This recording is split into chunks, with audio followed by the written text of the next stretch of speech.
In this video, I'm going to show you how to replace your rear lower engine splash shield on your Mazda 3. It's located underneath your vehicle.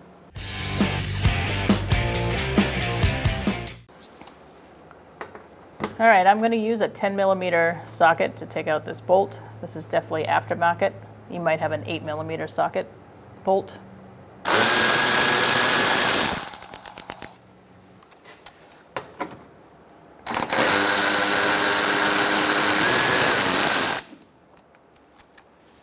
And there's one more here. Ours is a push pin. Yours will be a bolt. Ours is broken. The actual shield above is broken, so there's nothing to attach it to.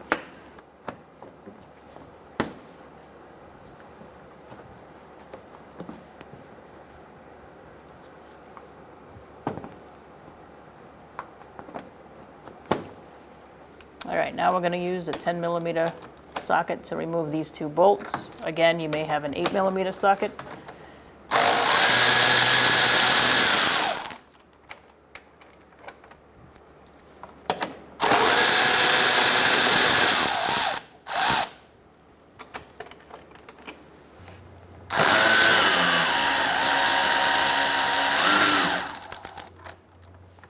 Just make sure you have a good hand on it so it doesn't fall. And you can remove your splash shield. All right, so we're going to put our splash shield up and line it up. It goes above this shield on the side. And then there is, that slides into that. And there's one on the other side that slides into this side.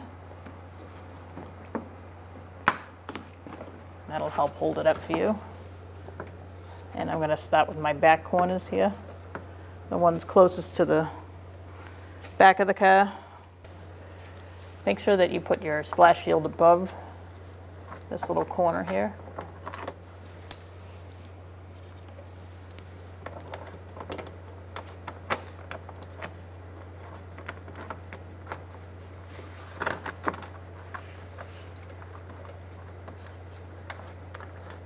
You may have an 8mm socket bolt for that side, but we're using a 10.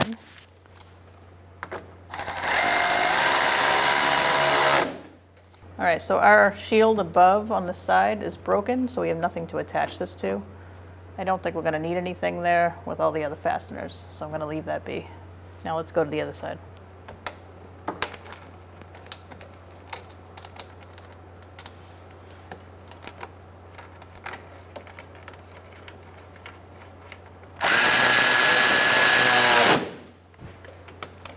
And now let's do this one.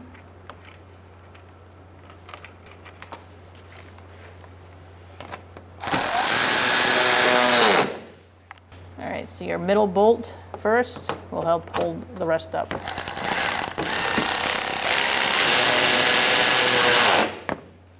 All right, and now I'm going to put my bolt in here.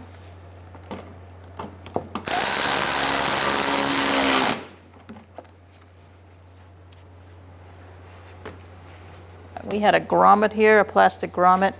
I'm sure you have a bolt. Ours is broken.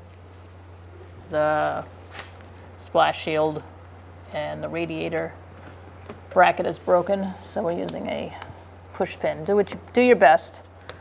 If you also have missing parts, you can make do with other things. When only the best will do, demand TRQ. The only company that lets you view before you do.